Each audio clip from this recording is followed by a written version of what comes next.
This is summer from use. और आज की वीडियो में हम फिर से एम कैट का NMD कैट का लेक्चर एक देखेंगे। तो इंग्लिश ग्रामर के हवाले से तो बात करते हैं आज वर्ब के ऊपर, ठीक है, पार्ट्स ऑफ स्पीच में, ठीक है। अब आ जाते हैं हम वर्ड के ऊपर। तो सबसे पहले ये मैंने एक लिखा हुआ है, in one case adjective will replace adverb in sensory verbs. Sensory verbs वो होते हैं जो हमारी सेंसेस को जो हमारी सेंसेस से रिलेट होते हैं, ठीक है। मैं आपको ये थोड़ा जूम आउट कर दूँ। अच्छा, उसके बाद है adverb qualify adjective, adverb qualify verb, adverb qualify another verb. ये एडवर्ब की डेफिनेशन है, ठीक है, पार्ट ऑफ स्पीच, ठीक है, विच क्वालिफाई एडजेक्टिव वर्ब और अनदर एडवर्ब, ठीक है। इन तीन चीज़ों को कौन क्वालिफाई करता है? एडवर्ब करता है, ठीक हो गया। अच्छा, उसके बाद बात करते हैं काइंड्स ऑफ वर्ब की। काइंड्स ऑफ वर्ब के अंदर तीन चीज़ें आती हैं, ठीक है। सबसे पहले है ट्रांसिटिव वर्ब, उसके बाद इंट्रांसिटिव है, उसके बाद ऑक्सिलरी है, ठीक है, यानी हेल्पिंग वर्ब है, ठीक है। ट्रांसिटिव वर्ब, ट्रांसिटिव वर्ब कौन से हैं? Which transfer their meaning to an object, needs an object, ठीक है। He likes, he goes, he found, he tells. क्या चीज़? ही लाइक्स क्लियर नहीं कर रहा, वो पसंद करता है, क्या चीज़ पसंद करता है, ठीक है। तो यहाँ ऑब्जेक्ट आना चाहिए। ही गोज, वो जाता है, किधर जाता है कुछ नहीं पता चल रहा, तो यहाँ प्लेस आना, कोई भी प्लेस या जगह आनी चाहिए, ठीक है, यानी ऑब्जेक्ट आना चाहिए। ही फाउंड, क्या उसे क्या मिला, ठीक है, तो यहाँ भी चीज़ आनी चाहिए कि उसे क्या चीज़ मिली, ठीक हो गया। तो ऐसे वर्ब जो अपने काम करने के लिए उन्हें ऑब्जेक्ट की ज़रूरत पड़े, नीड्स एंड ऑब्जेक्ट, वो कौन से हैं? ट्रांसिटिव। आपने ट्रांसिटिव एंड ट्रांसिटिव में से याद रख लेना, दूसरा आपको खुद ब खुद याद रह जाएगा, ठीक है। अच्छा, ट्रांसिटिव वर्ब का पता चल गया कि जिन्हें वर्ब चाहिए अपने, जिन्हें ऑब्जेक्ट चाहिए अपना मीनिंग, तो वो एक किस्म का अच्छी तरह डिक्लेयर करने के लिए यहाँ वर्ब सेंटेंस के अंदर अच्छी तरह यूज़ होने के लिए, ठीक हो गया। अच्छा, उसके बाद इंट्रांसिटिव वर्ब जिन्हें ऑब्जेक्ट की ज़रूरत नहीं है, ठीक हो गया। ही वॉक्स, वो चलता है, ठीक हो गया। वी स्पीक, हम बोलते हैं, क्या बोलते हैं, ठीक है, ये नहीं बताया लेकिन पता चल रहा है वी स्पीक, ठीक है। द चाइल्ड प्लेज, बच्चा खेलता है, ठीक है। तो अब इनके आगे ऑब्जेक्ट नहीं आया, तो ये कौन से हैं? इंट्रांसिटिव वर्ब, ठीक है, जिनके आगे ऑब्जेक्ट की ज़रूरत पड़े, ठीक है, वो कौन से हैं? वो हैं ट्रांसिटिव, ठीक है। और जिनके आगे ऑब्जेक्ट की ज़रूरत ना पड़े वो कौन से हैं? इंट्रांसिटिव, ठीक हो गया।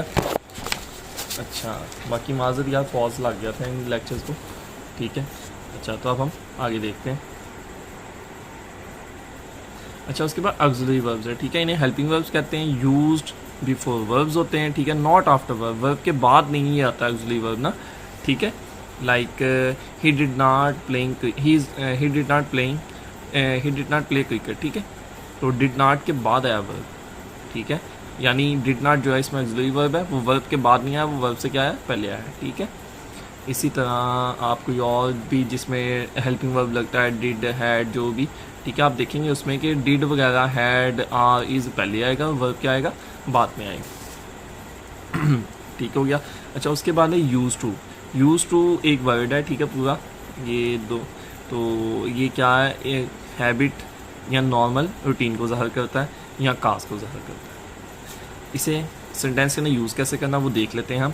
अच्छा, he is use to drinking a lot of water, ठीक है, he use to drink a lot of water, etc। दोनों तरह क्या है? सही है।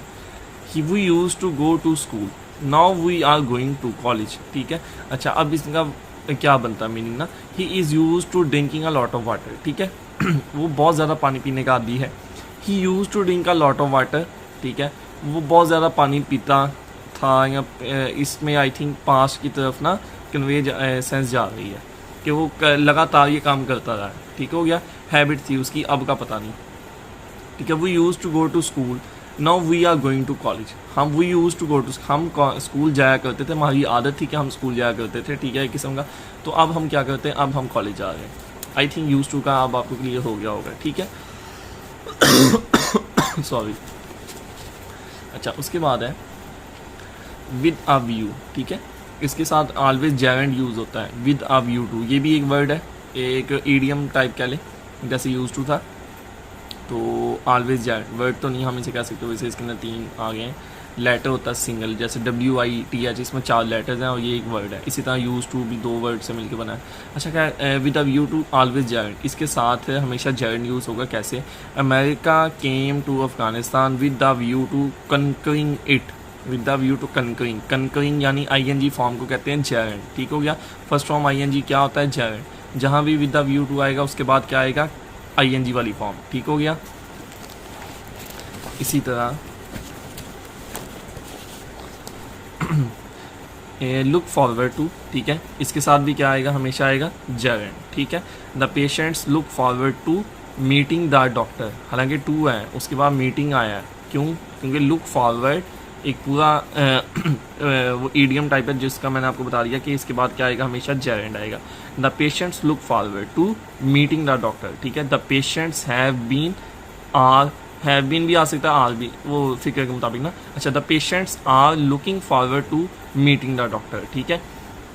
लुकिंग, लुक्ड या लुक फॉरवर्ड टू, जो भी ING वाली फॉर्म के साथ फॉरवर्ड टू यूज़ हो, ED वाली फॉर्म के साथ फॉरवर्ड टू यूज़ हो या लुक के साथ फॉरवर्ड टू यूज़ हो, ठीक है, उसके साथ हमेशा क्या आना है? जेरंड ही आगे आना है, यानी ING वाली फॉर्म ही आगे आनी है। ठीक हो गया।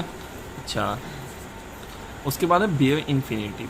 Bear infinitive only in active voice के अंदर होता है। ठीक है। इसके साथ टू नहीं आता, ये चीज़ आपने लाजमी इंपॉर्टेंट है, ये बेयर इन्फिनेटिव, और ये क्रिटिकल टाइप भी है। अच्छा, use to connect to verbs when bare infinitive is used. ठीक है। अच्छा, oh sorry, to is not used to connect to verbs when bare infinitive use. वो क्या है कि बेयर इन्फिनेटिव जब यूज़ होगा तब टू का यूज़ हम नहीं करेंगे। ठीक है। टू यूज़ नहीं करेंगे, टू का यूज़ नहीं आएगा। ठीक हो गया। अच्छा, कैसे? बेयर इन्फिनेटिव आप कौन कौन से हैं वो आपने देख लेने। Make, watch, forbid, watch, observe. ठीक है। बिहोल्ड। अच्छा, इसके अलावा better, had better, need not, dare not, they are not bare infinitive, ये वाले। ठीक है। But acting as helping will be same treated, जब ये हेल्पिंग वर्ब के तौर के ऊपर आएंगे तो इन्हें हम बेयर इन्फिनेटिव के लिए यूज़ करेंगे। बाकी ये जो है ये बेयर इन्फिनेटिव है। ठीक है। लेकिन जब ये अल्फाज भी हेल्पिंग वर्ब के तौर पे आएंगे तब हम इन्हें भी बेयर इन्फिनेटिव की तरह ट्रीट करेंगे। कैसे? इधर कहता है ही नीड नॉट अक्यूमुलेट, है, इधर टू नहीं आया, like he need not to accumulate, sense ज़्यादा अच्छी बन रही, लेकिन ही नीड नॉट अक्यूमुलेट ये फिक्रा सही है। कॉज इधर नीड नॉट क्या यूज़ हुआ है? बेयर इन्फिनेटिव की तरह, क्योंकि ये हेल्पिंग वर्ब के लिए आया है। जैसे मैंने बताया था, नीड नॉट जब हेल्पिंग वर्ब के तौर के ऊपर आएगा तो हम उसे बेयर इन्फिनेटिव की तरह ही ट्रीट करेंगे। इसी तरह डेयर नॉट है, he dare not disrespect his elders. ठीक है। टू नहीं आया, क्यों? क्योंकि डेयर नॉट मैंने आपको बताया जब ये चीज़ें हेल्पिंग वर्ब के तौर पे यूज़ होंगी, इधर ये हेल्पिंग वर्ब के तौर पे यूज़ हुआ तो इसे भी हम बेयर इन्फिनेटिव की तरह ट्रीट करेंगे। अच्छा, उसके बाद है he does not use to accumulate, oh sorry, he does not need to accumulate. ठीक है। अच्छा, अब इधर नीड आया है। ठीक है। ऊपर भी नीड आया था, लेकिन ऊपर नीड था हेल्पिंग वर्ब के तौर पे तो उसके आगे टू नहीं आया। इधर डज नॉट है हेल्पिंग वर्ब के तौर पे और नीड है वर्ब के तौर पे, तो इसके बाद टू आया है। यानी जब need not, dare not helping verb के तौर पे यूज़ होंगे तो उनके आगे टू नहीं आएगा। लेकिन जब हेल्पिंग वर्ब के तौर पे ये यूज़ नहीं होंगे, वर्ब के तौर पे यूज़ होंगे, नीड, डेयर वगैरह, ठीक है, तो इनके बाद टू आएगा। ठीक हो गया। यानी हेल्पिंग वर्ब के तौर पे जब ये अल्फाज कुछ यूज़ होंगे तो ये बेयर इन्फिनेटिव की तरह ट्रीट होंगे, और जब ये वर्ब की तरह यूज़ होंगे तब ये बेयर इन्फिनेटिव की तरह ट्रीट नहीं होंगे, टू इनके आगे आएगा। ठीक हो गया। अच्छा, आगे देखते हैं। अच्छा, you better got some rest. ठीक है। You had better, helping verb first form will come. ठीक है। Go to doctor. ठीक है। He needs to accumulate, he dares to betray his country. ठीक है। यहाँ नीड और डेयर क्या आ रहे हैं? वर्ब के तौर पे, तो इसलिए इनके आगे क्या आ गया? टू आ गया, फिक्रे से ही है। यू हैड बेटर, अब ये क्या है? हेल्पिंग वर्ब के तौर पे, तो आगे टू नहीं आएगा। You had better go to doctor, ये बिल्कुल सही है। ये जो टू है ये तो डॉक्टर वाला है ना, वर्ब से हम पहले की बात कर रहे हैं। You better got some rest. ठीक है। इधर भी बेटर क्या है? हेल्पिंग वर्ब के तौर पे यूज़ हुआ तो इसके आगे टू नहीं आएगा, यानी ये बेयर इन्फिनेटिव की तरह ट्रीट होगा। ठीक है। अच्छा, या बेयर इन्फिनेटिव नहीं है वो, लेकिन वो बेयर इन्फिनेटिव की तरह ट्रीट होंगे जब हेल्पिंग वर्ब के तौर पे यूज़ होंगे। अच्छा, जब हेल्पिंग वर्ब के तौर पर यूज़ करेंगे उन्हें तो टू नहीं आएगा, बट जब वर्ब के तौर पर यूज़ करेंगे तो आएगा टू। ठीक हो गया, मैंने आपको बता दिया। हैड बेटर हेल्पिंग वर्ब, ठीक है, first form without SES will come, ठीक है। हैड बेटर के साथ फर्स्ट फॉर्म आएगी जब ये हेल्पिंग वर्ब के तौर पे यूज़ हो रहा होगा हैड बेटर, इसके साथ फर्स्ट फॉर्म आएगी SES की फॉर्म के बगैर, ठीक है। उसके बाद सबजंक्टिव मूड, ठीक है। लाइक पहले अच्छा मैं आपको बता दूँ, ये देखें हैड बेटर यहाँ हेल्पिंग वर्ब के तौर पे यूज़ हुआ तो गो आया, गोज़ नहीं आया। You had better go to doctor, ठीक हो गया, फर्स्ट फॉर्म आई है लेकिन SES के बगैर। अच्छा जी, सबजंक्टिव मूड क्या है? The commander orders that the army advance. इधर SES क्यों नहीं आया? क्योंकि ये सबजंक्टिव मूड है, ये आपने अच्छी तरह चीज़ देख लेनी है, ये ज़्यादा क्रिटिकल है। It is imperative that he ओबे हिज पेरेंट्स, ओबेज नहीं आया, ये फिक्र सही है, गलत नहीं है। अच्छा, उसके बाद है his father advised that he works hard, ठीक है। His father advised that he works hard, ठीक हो गया। अच्छा, आगे देखते हैं क्या क्या रहेगी। Order, advice, recommend, critical, essential, proposed, imperative, requested etc, ठीक है। जब ये यूज़ होंगे, ठीक है, तो इनके साथ फर्स्ट फॉर्म ऑफ वर्ब आएगी विदाउट SES, ठीक है। तो यानी ये जो थी, मैंने अभी लास्ट पे एक फिक्र किया ये वाला, his father advised that he works hard, ठीक है, वर्क्स नहीं आएगा, वर्क आएगा, ठीक है। कॉज यहाँ वो सबजंक्टिव मूड है ना, एडवाइज्ड है, ठीक है।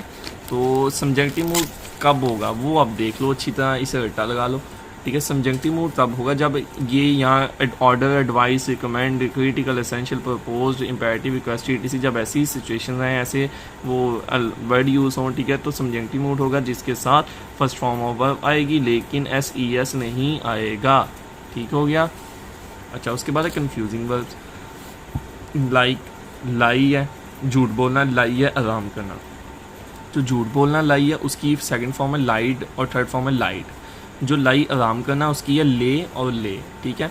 इसी तरह ले है टू स्प्रेड समथिंग, ठीक है, ये हमने फॉर्म्स ऑफ वर्ड देख लेनी है। हंग है लटकाना, हैंग है फांसी देना है, ठीक है। हंग है like he hung his shirt on the door, ठीक है। तो उसके बाद क्लिंग है, clang clang, sling slung slung, ठीक है। उसके बाद ये बाकी अल्फाज में लिखे हैं फाइंड, फाउंड, फाल, फेल, ठीक है। सी, सा, जो ये सा है ये देखने वाला सा नहीं है, ये काटना है, चीरना है, ठीक है। And he saw the tree, ठीक है, with an axe, with an machine, with the machine, ठीक है, यानी काट दिया। सी है he is seeing the beautiful view, like see है देखने वाला, सी सा सीन, ठीक है। सा, साड, साड, ठीक है। हाँ, इसकी ED के साथ I think form second third बनती है। अच्छा, उसके बाद राइज है, अमर्ज, राइज, अरोज, अराइजन, ठीक है। और रेज है अनहेंस करना, ठीक है, किसी चीज़ को ज़्यादा कर देना, अच्छा कर देना पहले से, ठीक है। दोनों अलग अलग वर्ड हैं, राइज और रेज, ठीक है। अच्छा, उसके बाद है ये है learn, eat, understand, discover, find. How to will be used, जब भी ये आएंगे learn, eat, understand, discover, find, तो इनके साथ क्या यूज़ होगा? हाउ टू, ठीक हो गया। हाउ टू लर्न समथिंग, ठीक है, ईट है, how he is, how to उसके साथ भी आ जाएगा, अंडरस्टैंड के साथ, डिस्कवर, फाइंड, तो हाउ टू इसके साथ यूज़ होगा, ठीक हो गया। तो बाकी हम इंशाल्लाह नेक्स्ट वीडियो में देखेंगे। कोविड है, अपना ख्याल रखिए, घरों में रहें, तो जितनी ज़्यादा एहतियात हो याद करो। ईद भी आ रही है, ठीक है, ईद पे भी आप जितना ज़्यादा हो सके घर में रहें, ज़रूरत के तहत ही बाहर निकलें, तो अपना ख्याल रखिएगा। अल्लाह हाफ़िज़।